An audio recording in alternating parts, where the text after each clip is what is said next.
নমস্কার বন্ধুরা, চম্পাস কিচেনে সবাইকে স্বাগত জানাই। আজকের রেসিপি হচ্ছে বর্ষাকালের স্পেশাল ইলিশ মাছের মাথা দিয়ে কচুর ফুল বা কচুর পোপা।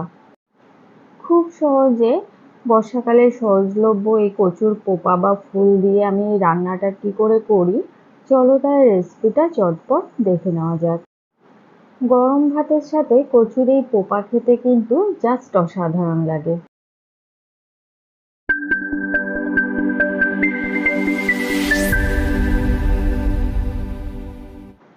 তো এখানে আমি নিয়েছি 3 আটি কচি কচি দেখে কচুর পোপা বা ফুল।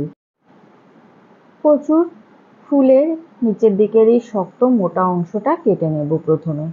তার আগে হাতে একটুখানি সর্ষের তেল মাখিয়ে নিচ্ছি। কচুর ফুল থেকে বেশ অনেকটা কষ বেরোবে, তাই হাতে একটু সর্ষের তেল অবশ্যই করে মাখিয়ে নেবে, এতে করে হাত খুব একটা কালো হবে না। ভিডিওতে যেভাবে দেখালাম আমি ঠিক এইভাবেই কিন্তু কচুর ফুলের ভেতর থেকে এই শক্ত অংশটা বের করে নিতে হবে। ফুলের ভেতরের এই পুংকেশরটা যদি না বের করো তাহলে কিন্তু এটা পরে খাওয়ার সময় গলা চুলকোতে পারে। নিচের দিকে ডাঁটার অংশটার আঁশ ছাড়িয়ে ছোট ছোট করে কেটে নেব। কচুর ফুলগুলোকেও আমি একদম ছোট ছোট করে কেটে নিচ্ছি। তোমরা তোমাদের পছন্দ মতো ছোট বড় করে কুচিয়ে নিতে পারো। ঠিক একইভাবে আমি আরেকটা কচুর ফুলকে তোমাদের কেটে দেখাচ্ছি। দেখো, ঠিক এইভাবে একটুখানি হালকা হাতে রোল করে ফুলের পাপড়িটাকে ছাড়িয়ে নেবে, নিচ দিক থেকে কচুর বোটাটাকেও ছাড়িয়ে নেবে। হালকা হাতে একটুখানি ঘুরিয়ে ঘুরিয়ে টান দিলেই খুব সহজে ভেতর থেকে এই ফুলের মতো অংশটা বেরিয়ে আসবে। ভেতরে এই অংশটা খাওয়া যাবে না, এটাকে ফেলে দিতে হবে। তো কচুর ফুল বা পোপা কাটা তো আমি দেখিয়ে দিলাম, ঠিক একইভাবে বাকি ফুলগুলোকেও ছোট ছোট করে কেটে ফিরে আসছি।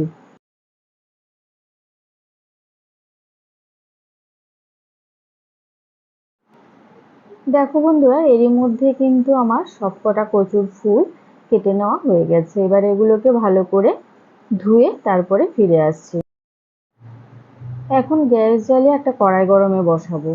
কড়াইতে আগে থেকে দিয়ে দিয়েছি 2 কাপ জল, দিচ্ছি 1 টিস্পুন লবণ আর 1/4 টিস্পুন হলুদ গুঁড়ো। একই সাথে ভালো করে কুচিয়ে ধুয়ে রাখা কচুর ফুলগুলো দিয়ে দিলাম। সবকিছুকে একবার ভালো করে মিশিয়ে নিয়ে গ্যাসের আঁচটা হাইতে করে দিয়ে 3 থেকে 4 মিনিটের জন্য ঢেকে দিচ্ছি। ফুলগুলো সেদ্ধ হতে কিন্তু খুব একটা বেশি সময় লাগবে না, আর একদম গলিয়ে সেদ্ধ করব না, জাস্ট একটুখানি ভাপিয়ে নেব। জল ফুটে উঠেছে, গ্যাসের আঁচটা লোতে করে দিয়েছি আর লো ফ্লেমে আরও 3 মিনিট ঢেকে সেদ্ধ করে নিয়েছি। এবারে ভাপিয়ে নেওয়া কচুর ফুলের সম্পূর্ণ জল ভালো করে ছেঁকে নেব।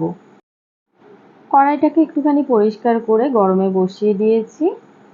দিচ্ছি এবারে এর মধ্যে 2 টেবিল স্পুন সর্ষের তেল। তেল গরম হয়ে গেছে, দিচ্ছি একটা ফাটিয়ে নেওয়া শুকনো লঙ্কা, 1 টিস্পুন থেতো করা রসুন আর একটা বড় সাইজের পেঁয়াজ কুচোনো। মিডিয়াম আছে মোটামুটি 2 মিনিটের মতো পেঁয়াজ আর রসুনকে ভেজে নেব। পেঁয়াজ রসুনের কাঁচা গন্ধ চলে গেছে। এবারে দিচ্ছি আগে থেকে ভালো করে ধুয়ে কেটে রাখা ইলিশ মাছের মাথা। আমি একবারেই রান্নাটা করে নিচ্ছি, তবে তোমরা চাইলে মাথাটাকে আগে ভেজেও নামিয়ে রাখতে পারো। একটুখানি মাথাটাকে ভেজে নেওয়ার পরে এর মধ্যে দিচ্ছি 1 টিস্পুন লবণ, দেব 1/4 টিস্পুন হলুদ গুঁড়ো, দিচ্ছি 1/4 টিস্পুন লাল লঙ্কা গুঁড়ো আর 3টে চেরা কাঁচা লঙ্কা। ঝালটা যে যার স্বাদ বুঝে ব্যবহার করবে। মাছের মাথার সাথে গুঁড়ো মশলাগুলোকে ভালো করে মিশিয়ে 3 থেকে 4 মিনিট সময় নিয়ে ভেজে নেব।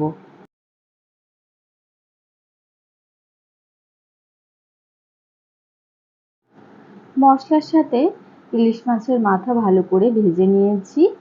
এবারে এর মধ্যে দেব আগে থেকে ভাপিয়ে জল ঝরিয়ে রাখা কচুর ফুল।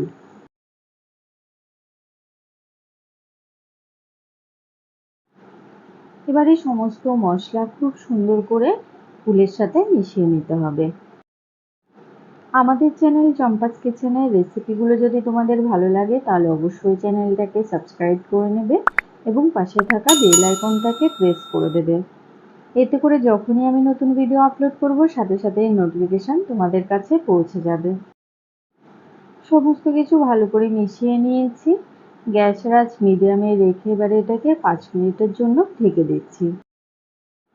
এই রান্নাতে কিন্তু তাড়াহুড়ো করলে চলবে না, হাতে সময় নিয়ে একদম মিডিয়াম টু লো আছে কচুর ফুলের সম্পূর্ণ জলটাকে শুকিয়ে নিতে হবে। রেসিপিটা স্টেপ বাই স্টেপ ফলো করলে কিন্তু কচুর ফুল খেতে একদমই গলা চুলকোবে না, তাই সম্পূর্ণ ভিডিওটা দেখতে থাকো। আরও 5 মিনিট ঢেকে ফুলগুলোকে একদম সেদ্ধ করে নিয়েছি। দেখো ফুল থেকে কিন্তু বেশ জল বেরিয়ে এসছে। এবারে গ্যাসের আঁচটাকে হাইতে করে দেব আর অনবরত নাড়াচাড়া করে কচুর ফুল থেকে যে জলটা বেরোচ্ছে এই জলটাকে শুকিয়ে নেব। খুন্তির সাহায্যে এইভাবে ফুলটাকে একটুখানি কড়ার চারধারে ছড়িয়ে দেবে। এর ফলে দেখবে নিচ থেকে খুব সুন্দর করে ফুলের জল শুকিয়ে যাচ্ছে। এইভাবে মোটামুটি আরও 5-7 মিনিটের মতো ফুলটাকে রান্না করে নেব। আজকে আমি ইলিশ মাছের মাথা দিয়ে কচুর ফুল রান্না করছি, তবে তোমরা চাইলে এই রান্নাটা শুটকি মাছ কিংবা চিংড়ি মাছ দিয়েও করতে পারবে। সেই ক্ষেত্রেও সমস্ত মশলা একই থাকবে, শুধু মাছের পরিবর্তন ঘটবে। দেখো কথা বলতে বলতে ফুলটাকে খুব সুন্দর করে শুকিয়ে নিয়েছি আর ফুলটা দেখো একদম গলে গিয়ে অল্প একটুখানি হয়ে গেছে। আর এইভাবেই কিন্তু অনবরত নাড়াচাড়া করে ফুলের সম্পূর্ণ জল শুকিয়ে একটা মন্ডের শেপ তৈরি করে নিতে হবে। তো বন্ধুরা, সহজ সরল ঘরোয়া পদ্ধতিতে তৈরি করা ইলিশ মাছের মাথা দিয়ে কচুর ফুলের এই রেসিপিটা তোমাদের কেমন লাগলো অবশ্যই কমেন্ট করে জানাবে। ভালো লাগলে লাইক করবে আর তোমার বন্ধুদের সাথে ভিডিওটাকে শেয়ার করতে কিন্তু একদম ভুলবে না। আর কারা কারা এই কচুর ফুল খেতে পছন্দ করো অবশ্যই কিন্তু জানিও। এতক্ষণ আমার পাশে থেকে ভিডিওটা দেখার জন্য অনেক অনেক ধন্যবাদ। ভালো থাকবে, সুস্থ থাকবে। পরের ভিডিওতে আবার দেখা হবে। বাই।